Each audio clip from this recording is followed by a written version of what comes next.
Hello everyone, কেমন আছো তোমরা সবাই? আশা করছি ভালো আছো, আর আমিও বেশ ভালো আছি। আবারও চলে এসেছি নতুন একটি ব্লগ নিয়ে। আর আজকের কিন্তু একদম ছাদ থেকেই শুরু করছি। আর সুন্দর একটা রোদ্দুর দিয়েছে, আর গাছগুলো তো অনেকদিন ধরেই জল দেওয়া হচ্ছে না, তো সেই কারণে আজকে ভাবলাম গাছগুলো একটু জল দেওয়া যাক। দেখতে পাচ্ছ গোড়াগুলো একদম শুকিয়ে গেছে। আর আমাদের ভুট্টা গাছটা দেখো, এই যে কি সুন্দর ফুল ধরেছে। আশা করি ভুট্টাও ধরবে। এই যে একটা একটা করে গাছ লাগানো হয়েছে, দেখতেই পাচ্ছ। তো আমার হাজব্যান্ড জল দেবে বলে বালতি করে জল এনেছে, আর মগ পাইনি। আমি বাসন ধুচ্ছিলাম, তো ওখান থেকে একটা বাটি নিয়ে জলটা দেবে। যাই হোক, জলটা দিয়ে দেখ, কারণ গাছের গোড়াগুলো অনেক শুকিয়ে গেছে। আর এখানে দেখো আমি এক গাদা ফুলের চারা লাগিয়েছি। ফুল গাছগুলো সবই লেগে গেছে।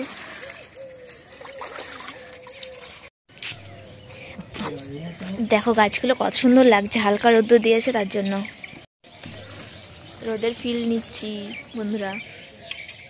সত্যি কথা বলতে এই শীতকালে সকালবেলায় যেই রোদ্দুরটা ওঠে, ওটা নিতে ভীষণ ভালো লাগে, কি বলবো। তো সেই কারণে ছাদে বেশ সুন্দর রোদ দিয়েছে, তো রোদটাই এখন উপভোগ করছি। আর এই দিকে দেখো দুটো গাছ লাগিয়েছিলাম, তো তার মধ্যে এই যে বেগুন গাছ দুটো মরেই গেছে আর দুটো বেঁচে আছে। তো যাই হোক, আমাদের এই যে ছাদ থেকে একটা পেয়ারা গাছ খুব কাছেই আছে। পেয়ারা হলে কিন্তু খাওয়ার অভাব হবে না, টুক করে পেরে খেয়ে নেবো। যাই হোক, লুকিয়ে চুরিয়ে সব জিনিসটা করতে ভালো লাগে, যেগুলো মজাকর জিনিস, আর অন্য কিছু না। তো এইদিকে দেখো আমার হাজব্যান্ড গাছগুলোতে জল দিয়েই দিয়েছে প্রায়। তারপর আমি নিচে চলে আসছি বালতিটা নিয়ে। ও জল দিল আর আমাকে বালতি বওয়ার জন্য নিয়ে গেছিলো মনে হয়। যাই হোক, জলের বালতিটা আমাকে বওয়া করায়নি, খালি বালতিটাই আমাকে নিয়ে যাওয়া করাচ্ছে। তো এইদিকে দেখতেই পাচ্ছ বাড়ির কাজকর্ম তোমাদের সাথে সেরকম আর শেয়ার করতেও পারছি না, যেহেতু ঘরের কাজেই আর কি ব্যস্ত হয়ে পড়েছি। তারপর বাড়িতে আসার পর এই যে ভাত চাপিয়ে তুমি দোল দোল তুমি দোল দোল করতে পারছো।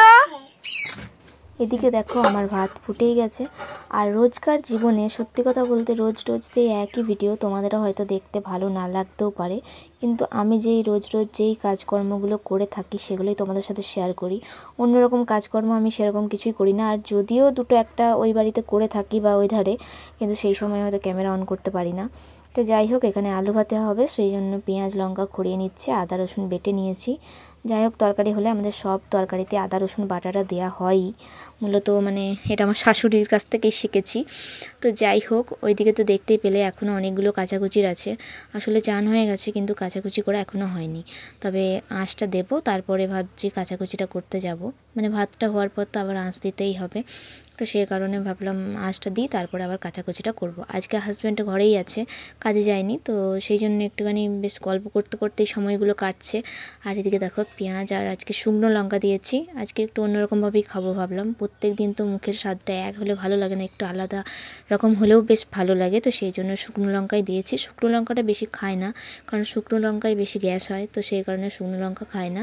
কাঁচা লঙ্কাটাই ভালো স্বাস্থ্যের পক্ষে, তাই স্বাস্থ্যের পক্ষে ওই কাঁচা লঙ্কাটাই আমি খাই।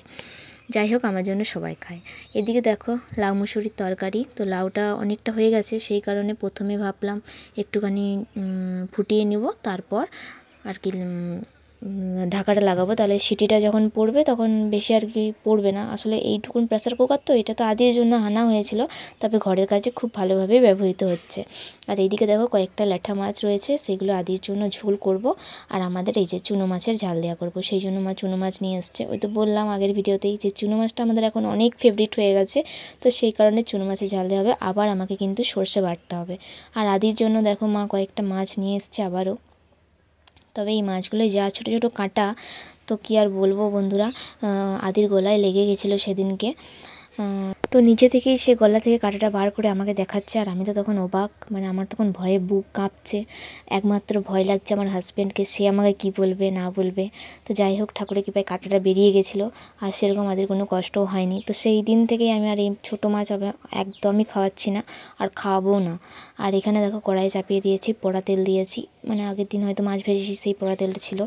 তো সেটাতে এখন এই যে মাছগুলো ভালোভাবে ভেজে নিচ্ছি, একবারই দিয়ে দেবো। আর গ্যাসের ওভেনটা একটুখানি মানে বাড়িয়ে দেবো, বাড়িয়ে দিলেই চুনো মাছ ভাজাটা একদম একদম ভালো হবে, মাছগুলো ঘাঁটা ঘাঁটা যাবে না।